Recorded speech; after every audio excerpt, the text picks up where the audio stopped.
සුබ දවසක් හැමෝටම. උසස් පෙළ සංයුක්ත ගණිතයේ ප්‍රශ්න පත්‍රයේ සම්භාවිතාව ප්‍රශ්නේ හරියටම හදන්නේ කොහොමද කියලා මම අද ඔයගොල්ලන්ට කියලා දෙනවා. ඇප්ලයිඩ් පේපර් එකේ A කොටසේ අනිවාර්යෙන්ම ලියන්න ඕන කරන ප්‍රශ්න 10න් දෙකක් අනිවාර්යෙන්ම සම්භාවිතාවෙන් අහනවා. ඒ විතරක් නෙමෙයි B කොටසේ 17 වෙනි ප්‍රශ්නේ සිම්පල් A කොටස සම්භාවිතාවෙන් අහනවා. හරියටම බැලුවොත් සම්පූර්ණ ප්‍රශ්න පත්‍රයෙන් C න් 6.25ක් ඕගොල්ලන්ට ගන්න පුළුවන් මේ සම්භාවිතාව ප්‍රශ්නේ සම්පූර්ණයෙන්ම හරියට කරගත්තොත්. හොඳයි. අපි අද බලමු 2014 පේපර් එකේ B කොටසේ 17 සිම්පල් A කොටස හදන්නේ කොහොමද කියලා. මේක ඇහුවේ සම්භාවිතාවෙන්. මගේ නම ධම්මිකරුවන්. මම වෘත්තීය ගුරුවරයෙක්. ඕගොල්ලෝ එකතු වෙලා ඉන්නේ Combined Maths with ධම්මිකරුවන් YouTube channel එකත් එක්ක. හරි. මේ තියෙන්නේ 2014 අවුරුද්දේ අහපු ගාන බලන්න කියවලා A හා B අනු නියදි අවකාශයක අපිට කියනවා PB කියන සිද්ධිය බිඳුවට වඩා විශාලයිලු. ඒ කියන්නේ ඒක ස්ථිර වශයෙන්ම සිද්ධ වෙන සිද්ධියක් කියන එක තමයි ඒකෙන් කියන්නේ. යන සිද්ධි දෙකක් ඇයි ගනිමු.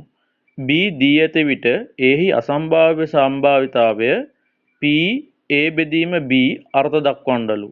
හරි.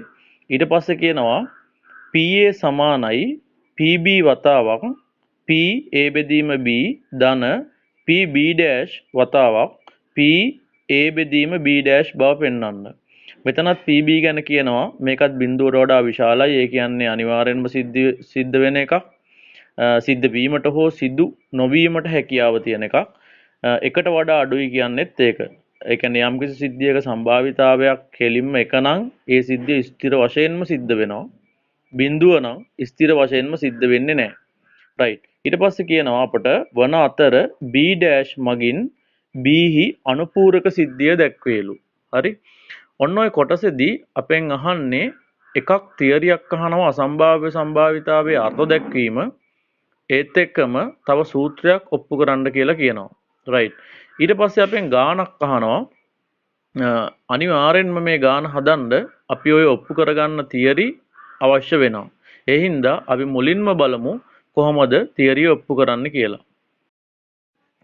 අපි මුලින්ම බලමු මේ අසම්භාව්‍ය සම්භාවිතාවයේ අර්ථ දක්වන්න. මේකේ කියනවා P A බෙදීම B. ඒ කියන්නේ මේකේ අර්ථය තමයි B සිද්ධිය සිදු වී ඇති විට A සිද්ධිය සිදුවීමේ සම්භාවිතාවය. අපි දැන් බලමු කොහොමද මේකේ අර්ථය ලියන්නේ කියලා. මේ තියෙන්නේ මේ අදාළ සිද්ධි දෙකට අනුව අසම්භාව්‍ය සම්භාවිතාවයේ අර්ථ දැක්වීම. එතකොට මේකේ මම ඊතලයක් දාලා තියෙන පැත්තේ තේරුම තමයි B සිද්ධිය සිදු වී ඇති විට A සිද්ධිය සිදුවීමේ සම්භාවිතාවය සමාන වෙනවා. එතකොට P A ඡේදන B. ඒ කියන්නේ A හා B සිද්ධි දෙකම සිදුවීමේ සම්භාවිතාවය බෙදන්න ඕනේ B සිද්ධිය සිදුවීමේ සම්භාවිතාවයෙන්. හරි. එතකොට මම සංගල වරහන් ඇතුලේ දාලා තියෙනවා B දී ඇති විට A හි අසම්භාව්‍ය සම්භාවිතාවය. එහෙම නැත්නම් තව ටිකක් තේරෙන්න කිව්වොත් B සිද්ධිය සිදු වී ඇති විට A සිද්ධිය සිදුවීමේ සම්භාවිතාව. මේ අසම්භාව්‍ය සම්භාවිතාවේ අර්ථ දැක්වීම ලියනවට ඔයාලට විභාගෙදී ලකුණු 5ක් හම්බ වෙනවා. හරි.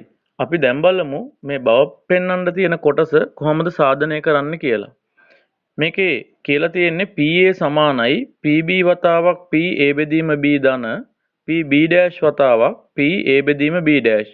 එතකොට ඒකේ තේරුම තමයි A සිද්ධිය සිදුවීමේ සම්භාවිතාවය සමානයිලු B සිද්ධිය සිදුවීමේ සම්භාවිතාවය වැඩි කිරීම B සිද්ධිය සිදු වී ඇති විට A සිද්ධිය සිදුවීමේ සම්භාවිතාවය ධන ඊළඟට PB dash කියලා කියන්නේ B සිද්ධිය සිදු නොවීමේ සම්භාවිතාවය. ඊළඟට P A බෙදීම B dash කියන්නේ B සිද්ධිය සිදු නොවී ඇති විට A සිද්ධිය සිදුවීමේ සම්භාවිතාව. right. අපි බලමු දැන් මේ කොටස කොහොමද සාධනය කරන්න කියලා. හරි. මෙතන මම අරගෙන තියෙනවා A සමානයි A ඡේදනය B මේලය A ඡේදනය B dash කියලා. එතකොට මේක ගන්න හැටි අපිට තියරි පන්තියකදී උගන්වන්න පුළුවන්. එතකොට ඒත් එක්කම මම මෙතන මේ වෙන් රූප සටහන් වලින් ඒක ඇත්තටම එනවා කියලා පෙන්නලත් තියෙනවා. නමුත් විභාගෙදී ඕගොල්ලෝ මේ වගේ වෙන් රූප සටහන් වලින් පෙන්වන්න අවශ්‍ය නැහැ. නමුත් දැන් පැහැදිලි කිරීම සඳහා තමයි මම මෙහෙම පෙන්නලා තියෙන්නේ. එතකොට මේ පළවෙනි රූපේ මම පෙන්නලා තියෙන්නේ කෙලින්ම A හා B සිද්ධි දෙකකට ඒව පාට කරලා තියෙනවා. එතකොට එහා පැත්තේ A ඡේදනය B වෙනමත් A ඡේදනය B dash කියන එක වෙනමත් පාට කරලා තියෙනවා. එතකොට A ඡේදනය B හා A ඡේදනය B ඩෑෂ් එකතු වුනහම කෙලින්ම ඒව හැදෙනවා. එහෙනම් අපි උඩින් ලියපු ප්‍රකාශනය හරි කියලා පේනවා. අපට මේක විභාගෙදී කෙලින්ම මේ A සමානයි A ඡේදනය B මේලය A ඡේදනය B dash කියලා ගාන පටන් ගන්න පුළුවන්.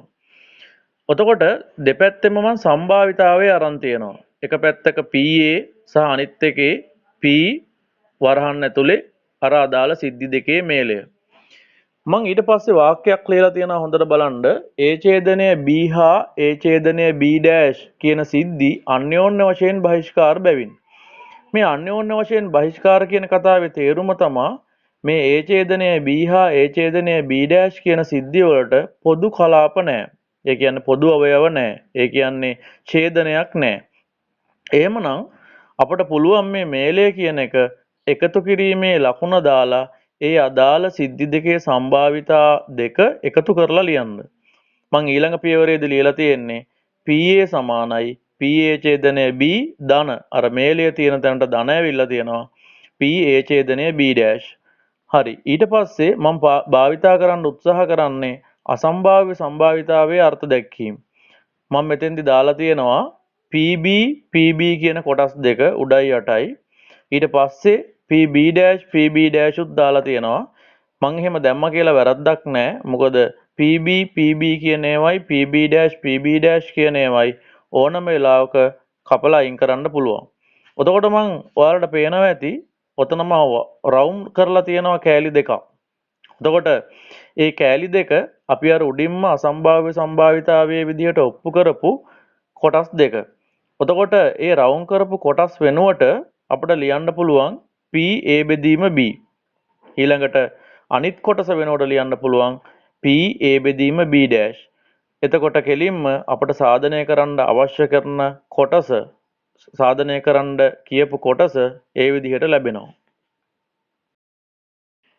මේ කොටසදී ලකුණු හම්බ වෙන්නේ A සමානයි A ඡේදනය B මේලේ A ඡේදනය B dash කියන එක ලියනවට ලකුණු 5කුත් සිද්ධි අන්‍යෝන්‍ය වශයෙන් බහිස්කාර නිසා මේලයට එකතු කිරීමේ ලකුණ දාලා ඒ වගේ සම්භාවිතාවය අරන් ලියනවට ලකුණු 5කුත් අන්‍යෝන්‍ය මේ ඊට පස්සේ අසම්භාව්‍ය සම්භාවිතාවයේ අර්ථ දැක්වීම භාවිතා කරලා ඔය රවුන්ඩ් කරපු කොටස් අදාළ සාධනය කරන්න අවශ්‍ය කරන කොටස එන විදිහට ලියන එකට ලකුණු 5කුත් හම්බ වෙනවා.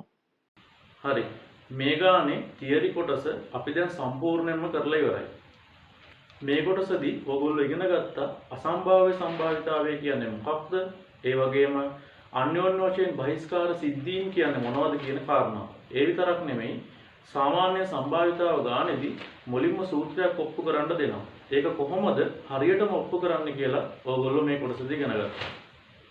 ඊළඟට අපි බලමු මේ ගැටලුවේ ගාන කොහොමද හදන්නේ කියලා. ඒ කියන්නේ හැමදාම තියරියක් ඔප්පු කරලා ඒකෙන් ගානක් අහනවා හැම අවුරුද්දෙම. එහෙනම් අපි එකතු වෙමු කොහොමද මේ ගාන හරියටම හදන්නේ කියලා. හරි අපි දැන් බලමු කොහොමද මේ ගැටලුව හරියටම හදන්නේ කියලා. ඉස්සෙල්ලාම මෙයාලා දීලා තියෙන කතාව හොඳට කියවන්න ඕනේ. කියවලා ඒ කතාවේ අපිට ගන්න පුළුවන් දත්ත අපි වෙන වෙනම මාක් කරගන්න ඕනේ. රයිට්. අපි බලමු මුලින්ම මේ කතාව කොහොමද හැදිලා තියෙන්නේ කියලා. විශාල සමාගමක සේවා නියුක්තිකයන්ගෙන් 80%ක් පිරිමි වන අතර 20%ක් ගැහැණුවේ. ඒ කියන්නේ අනිවාර්යෙන්ම මේ සේවා නියුක්තිකයන් ප්‍රධාන කොටස් දෙකකට බෙදෙනවා. ගැහැණු සහ පිරිමි වශයෙන්. ඒත් එක්කම කියනවා සේවා නියුක්තිකයන්ගෙන් 57%කගේ ඉහළම අධ්‍යාපන සුදුසුකම අපස සාමාන්‍ය පෙළ වෙන අතර 32%කගේ එම සුදුසුකම අපස උසස් පෙළ වේ. අනෙක් සියලුම සේවා නියුක්තිකයෝ උපාධිධාරීහු වෙති. එහෙනම් අපට තවත් පේනවා මේ සේවා නියුක්තිකයින් ප්‍රධාන කොටස් 3කට බෙදෙනවා. ඒ ඉහළම අධ්‍යාපන සුදුසුකම අපස සාමාන්‍ය පෙළ, අපස උසස් පෙළ සහ උපාධිධාරී කියන කතාව අනුව. ඊළඟට තවත් වැදගත්ම කරුණු දෙකක් කියනවා අපට. ඒක අපිට ගන්න වෙන්නේ අසම්භාව්‍ය සම්භාවිතාවයෙන්. අපිට කියනවා මෙම සමාගමේ ගැහැණු සේවා නියුක්තිකයන්ගෙන් 141කගේ ඉහළම අධ්‍යාපන සුදුසුකම අපොස උසස් පෙළ වන අතර 145කගේ එම සුදුසුකම අපොස උසස් පෙළ වේ. හරි. ඒ කියන්නේ ගැහැණු කෙනෙක් වෙලා එයා ඉහළම අධ්‍යාපන සුදුසුකම අපොස සාමාන්‍ය පෙළ කෙනෙකු වීම 140යි. එහෙනම් හොඳට මතක තියාගන්න ඕක අපි අසම්භාව්‍ය සම්භාවිතාවය අර්ථ දැක්වීමට අනුව ලියන්න ඕනේ. ඒකෙම අනිත් එක තමයි ගෑනු කෙනෙක් වෙලා එයාගේ ඉහළම අධ්‍යාපන සුදුසුකම අපොස උසස් පෙළ වීම 145ක්ලු. තව කියනවා සමාගමේ සේවා නියුක්තිකයන්ගෙන් එක් අයෙකු සසම්භාවී ලෙස තෝරා ගනු ලැබේ. එසේ තෝරා ගනු ලැබූ සේවා නියුක්තිකයා කියලා ප්‍රශ්න 4ක් අහනවා. හරි. අපි මුලින්ම මේ කියලා තියෙන දත්ත මෙන්න මේ විදිහට මාක් කරගමු. හරි. අපි දැන් මේ ගාන කියවලා මේ ගානේ තියෙන ප්‍රධාන කොටස් අපි හඳුනගමු. මම මෙහෙම කියනවා. මේ ගානේ ප්‍රධාන කුලක දෙකක් හිටියා. ඒ පිරිමි සහ ගැහැණු. එහෙනම් පිරිමි කෙනෙකු වීමේ සම්භාවිතාවය කියන අකුරට අපිට කැපිටල් M විදිහටත් ගැහැණු කියන කොටසට කැපිටල් F විදිහටත් ගත්ත හැකි. ඊළඟට අධ්‍යාපන සුදුසුකම අනුව O level, A level සහ උපාධි කියන කතා තුනකට බෙදන්න පුළුවන්.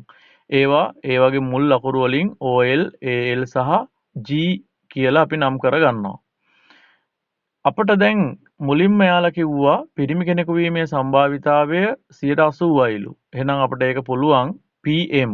ඒ කියන්නේ පිරිමි කෙනෙකු වීමේ සම්භාවිතාවය සමානයි 0.8යි. ඒ වගේම PF එක. ඒ කියන්නේ ගැහැණු කෙනෙකු වීමේ සම්භාවිතාවය 0.2යි.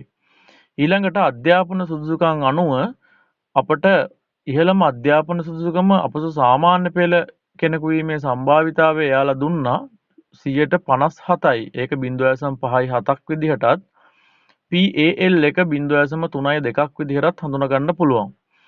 හැබැයි උපාධිධාරියෙකු වීම කියන කතන්දරේ අපිට දුන්නේ නැහැ.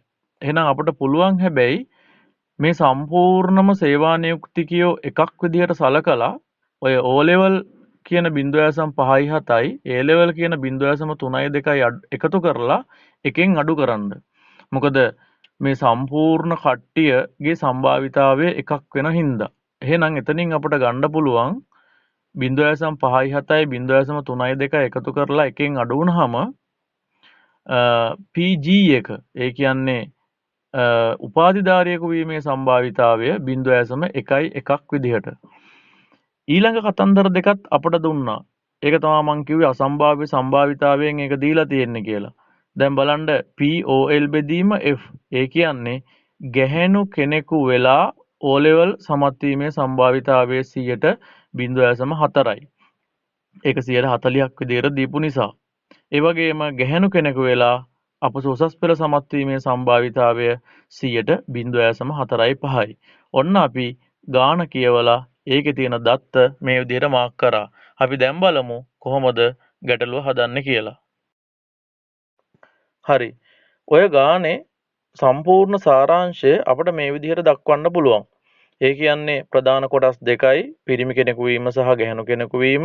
ඒකේ සම්භාවිතාවයල් මම දාලා තියෙනවා.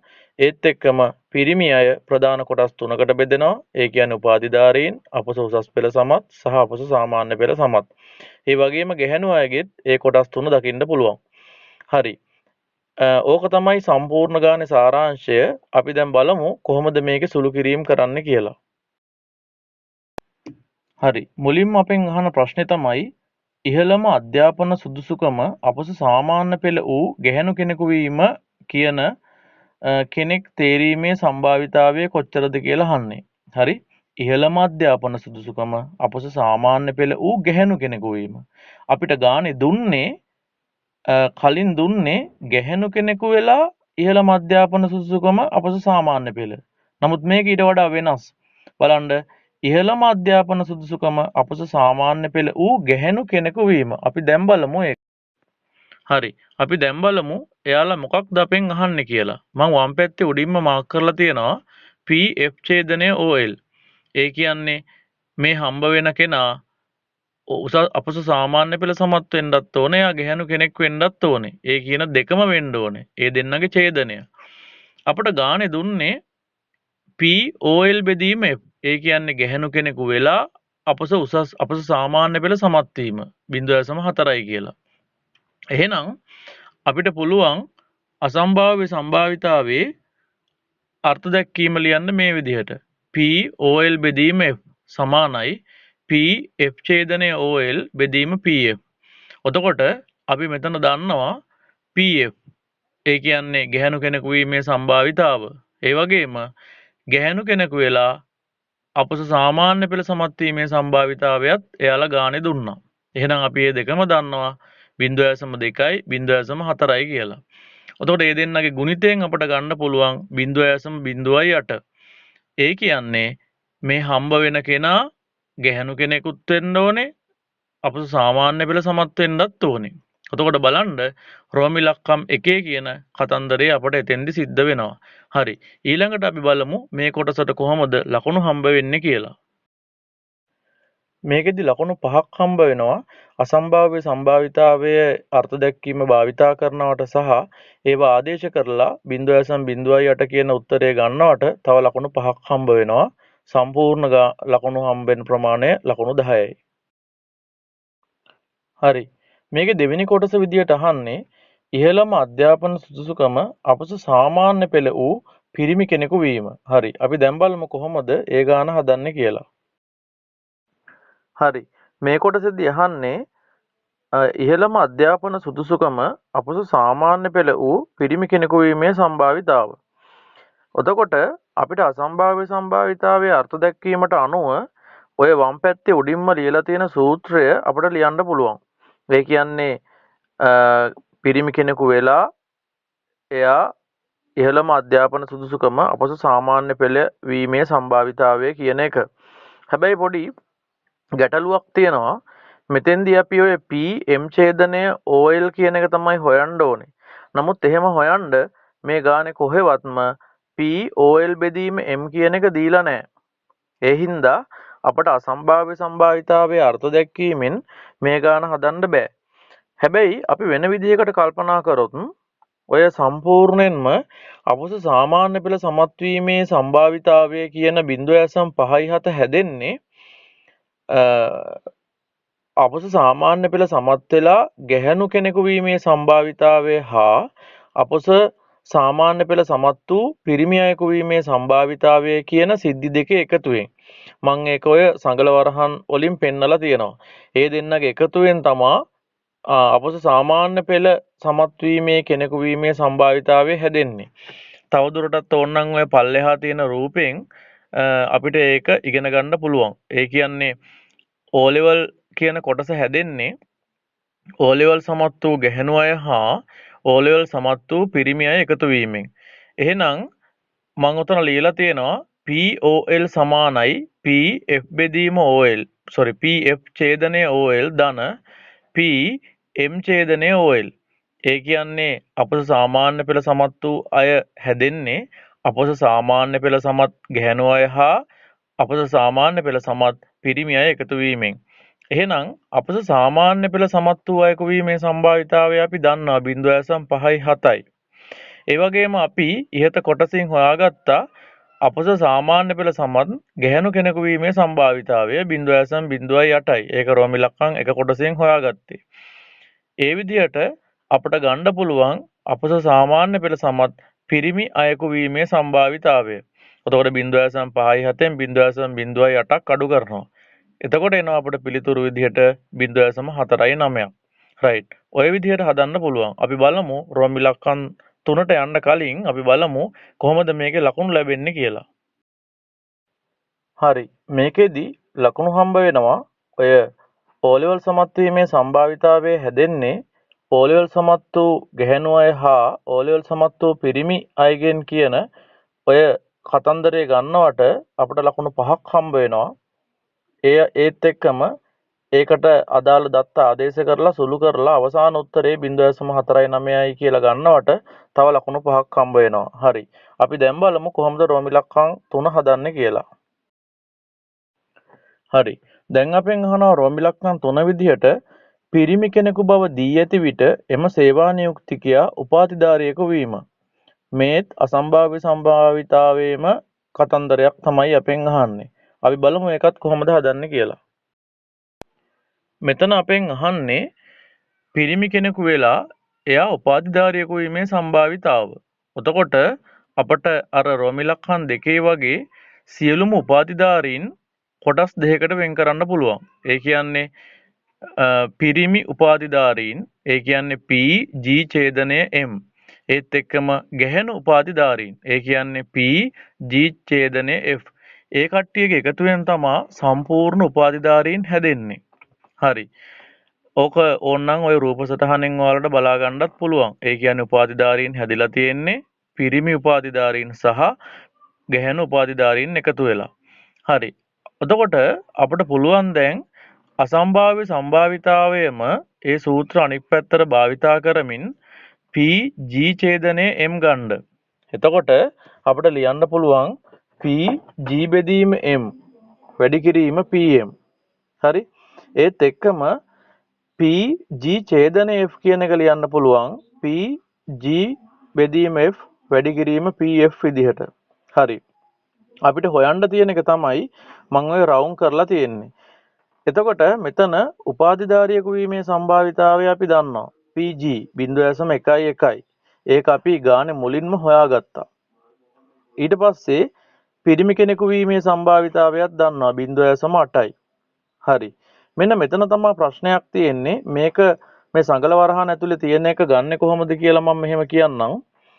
අපිට ගානේ දුන්නා ගැහැණු කෙනෙකු වෙලා එයා ඉහළම අධ්‍යාපන සුදුසුකම අවස සාමාන්‍ය පෙළ කෙනෙකු වීමේ සම්භාවිතාවය 40%ක් විදියට. ඒ කියන්නේ 0.4යි. ඒ වගේම එයාලා අපට දුන්නා ගැහැණු කෙනෙකු වෙලා ඉහළම අධ්‍යාපන සුදුසුකම අපස උසස් පෙළ වීමේ සම්භාවිතාවය. ඒක 0.4යි. 4.5යි. ඒක 45%ක් විදිහට දුන්නේ. එතකොට සම්පූර්ණයෙන්ම මේ ගැහැණු අය හැදෙන්නේ ගැහැණු කෙනෙකු වෙලා උපාධිධාරී, ගැහැණු කෙනෙකු වෙලා අපස සාමාන්‍ය පෙළ, ගැහැණු කෙනෙකු වෙලා අපස උසස් පෙළ. එහෙනම් අපිට පුළුවන් ඒ පිරිස සම්පූර්ණයෙන්ම එකක් විදිහට සලකලා ඔය 0.45 හා 0.4 කියන දෙන්න එකතු කරලා අඩු කරන්න. හරි. එතකොට එකෙන් 0.4යි 0.45යි එකතු කරලා අඩු කරපුවාම එනවා 0.15.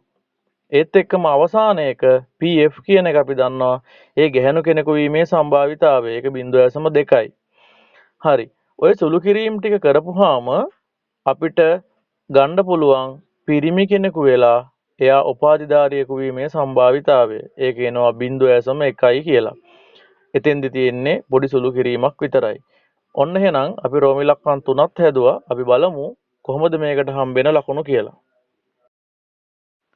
මෙතෙන්දි ලකුණු හම්බ වෙන්නේ ඔය සම්පූර්ණයෙන්ම උපාධිධාරීන් හැදෙන්නේ උපාධිධාරී පිරිමි හා උපාධිධාරී ගැහැණු කියන කට්ටියගේ එකතුවෙන් කියලා PG සමානයි PG ඡේදනය M ධන PG ඡේදනය F කියලා ගන්නවට ලකුණු 5කුත් ඊළඟට අර මං කිව්වේ අර සම්පූර්ණයෙන්ම PG බෙදීම F කියන එක ගන්න නම් අර එකෙන් අර කොටස් දෙක අඩු කරන්න ඕනේ. ආන් ඒ කතන්දරේ ගන්නවටත් ලකුණු 5ක් හම්බ වෙනවා. සුළු කරලා අවසාන උත්තරේ ගන්නවට ලකුණු 5ක් හම්බ වෙනවා. හරි. රෝමි ලක්ෂණ 4 විදිහට අහනවා මෙන්න මෙහෙම ප්‍රශ්නයක්. උපාධිධාරියෙකු නොවන බව දී ඇති විට එම සේවා නියුක්තිකයා ගැහැණු කෙනෙකු වීම යන සිද්ධීන් යන එක එකෙහි සම්භාවිතාවය හොයන්නලු. රයිට්. රෝමි ලක්ෂණ 4 නම් චූට්ටක් කල්පනා කරන්න ඕනේ. අපි බලමු ඒක කොහොමද හදන්නේ කියලා. හරි. අපි මෙතන ගම්මු PF බෙදීම G'. ඒ කියන්නේ උපාධිධාරියෙකු නොවන බව දී ඇති විට ගැහැණු කෙනෙකු වීමේ සම්භාවිතාව. ඒක අසම්භාව්‍ය සම්භාවිතාවයේ අර්ථ දැක්වීමට අනුව මම ලියනවා PF ඡේදනය G' බෙදීම PG'. හරි. ඕකම අපි අනිත් පැත්ත හරවලා ලියුවොත් ඒ කියන්නේ PG' බෙදීම F. ඒ කියන්නේ ගැහැණු කෙනෙකු බව දී ඇති විට උපාධිධාරියෙකු නොවීමේ සම්භාවිතාව. එතකොට ඒකත් අසම්භාව්‍ය සම්භාවිතාවයේ අර්ථ දැක්වීමට අනුව ලියනවා. එතකොට අපිට ওই අංක 2 කියන එක ගන්න පුළුවන් අර PF කියන එක අනිත් පැත්තට ගෙනහිල්ලා වැඩි කරලා. මෙතෙන්දී අපි ওই අංක 2කින් ආපු එක අපි අංක 1 PF ඡේදනය G' කියන එකට ආදේශ කරනවා. එතකොට එනවා PF බෙදීම G' සමානයි PF වැඩි කිරීම P G' බෙදීම F. බෙදීම විදිහට එනවා අපට ඔය උපාධිධාරියෙකු නොවීම ගන්න පුළුවන් එකෙන් උපාධිධාරියෙකු වීම අඩු කරලා. එක අඩු කිරීම PG කියලා ලියලා තියෙන්නේ ඒක. හරි. දැන් අපි ඔතන ඉන්න හැම කෙනාම දන්නවා. හැම කෙනාම කියන්නේ PF දන්නවා 0.2යි.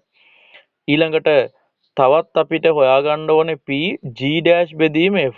right. ඒ කියන්නේ මොකද්ද? ගැහැණු කෙනෙකු වෙලා එයා උපාධිධාරියෙකු නොවීමේ සම්භාවිතාව. හරි. එතකොට ඔය කට්ටිය හැදෙන්නේ කාගෙන්ද? ගැහැණු කෙනෙකු වෙලා ඉහළම අධ්‍යාපන සුදුසුකම අපස සාමාන්‍ය පෙළවීම හා ගැහැණු කෙනෙකු වෙලා ඉහළම අධ්‍යාපන සුදුසුකම අපස උසස් පෙළවීම කියන දෙන්නගේ එකතුවෙන්. මොකද ඒ කට්ටියනේ උපාධිධාරියෙකු නොවෙන්නේ. එහෙනම් අපිට ඒ කට්ටියව එකතු කරන්න පුළුවන් 0.4 හා 0.45. හරි. යට එක්කෙනාව අපි එකෙන් අඩු කරලා ගන්නවා 0.1. ඔය කට්ටිය සුළු වුණාම අපට උත්තරේ එනවා 17 බෙදීම 89. ඕක තමයි රෝම ඉලක්කම් 4 විදියට පිළිතුර වෙන්නේ. හරි. මේ තියෙන්නේ මේකේ ලකුණු ලැබෙන විදිය. මේකේ අසම්භාව්‍ය සම්භාවිතාව භාවිතා කරනවට ලකුණු 5කුත් ඊට පස්සේ අර අපේ උපාධිධාරියෙකු නොවීමේ සම්භාවිතාවය උපාධිධාරියෙකු වීමේ සම්භාවිතාවයෙන් එකෙන් අඩු කරලා ගන්නවට ලකුණු 5කුත් අවසානයේ මේ දත්ත සුළු කරලා 17 බෙදීම 89 ගන්නවට ලකුණු 5කුත් හම්බ වෙනවා. හරි. අපි දැන් හදලා ඉවර කරේ 2014 සංයුක්ත ගණිතයේ ප්‍රශ්න පත්‍රයේ ඇප්ලයිඩ් පේපර් එකේ අහපු සම්භාවිතාව ගන්න. එක ගානකින්ම සම්භාවිතාවයේ හොඳටම ඔයාලට පුළුවන් වෙයි කියලා මම කියන්නේ. අපි එක දිගට ගණන් කිහිපයක්ම හදන්න ඕනේ. ඊළඟට කරන වීඩියෝ වලදී තවත් අවුරුදු කිහිපයක සම්භාවිතාව ප්‍රශ්නේ කොහොමද හදන්නේ කියලා මම ඕගොල්ලන්ට කියලා දෙනවා. ඒ එක්කම සම්භාවිතාව ප්‍රශ්නේ ඕගොල්ලන්ට හොඳටම පුළුවන් කරලා දෙන්නත් මම පොරොන්දු වෙනවා. ඒ වගේම මේ ගැටලුව හදනකොට ඕගොල්ලන්ට තේරෙච්ච නැති තැනක් තියෙනවා නම් ඔයාලට පුළුවන් පල්ලෙහායින් කමෙන්ට් කරන්න. ඒත් එක්කම මගේ ෆෝන් නම්බරේ තියෙනවා. ඒකට ඕනනම් කෝල් කරලා මොනවා හරි ප්‍රශ්නයක් තියෙනවා නම් අහන්නත් පුළුවන්. මම ඊළඟට දාන වීඩියෝ ඔක්කොම බලන්න ඕගොල්ලන්ට හොඳටම සම්භාවිතාව ගාන හදාගන්න පුළුවන් වෙයි. ඒකම සම්භාවිතාව විතරක් නෙමෙයි වෙනත් පාඩම් වල වීඩියෝත් මම අරගෙන එනවා. එහෙනම් හැමෝටම සුබ දවසක්.